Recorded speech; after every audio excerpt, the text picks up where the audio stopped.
কুমিল্লা দেবিদ্বারে একটা বাসায় আগুন লাগে। তো আগুন লাগার পরই হাসনাত আব্দুল্লাহ ভাই কিন্তু ওই বাসায় গেছে তাদেরকে দেখার জন্য। আসলে কুমিল্লা মানুষের কপাল ভাগ্য যে তারা হাসনাত আব্দুল্লাহকে তারা ভোট দিয়ে বিজয়ী করছে।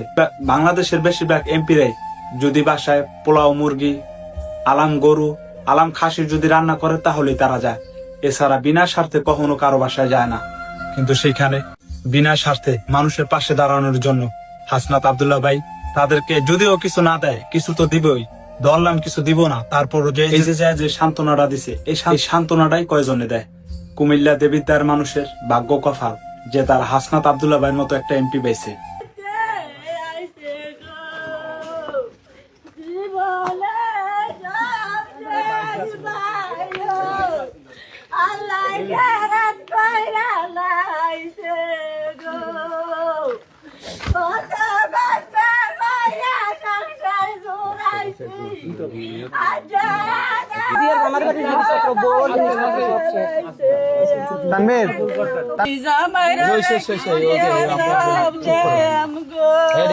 আপনি চুপ করেন।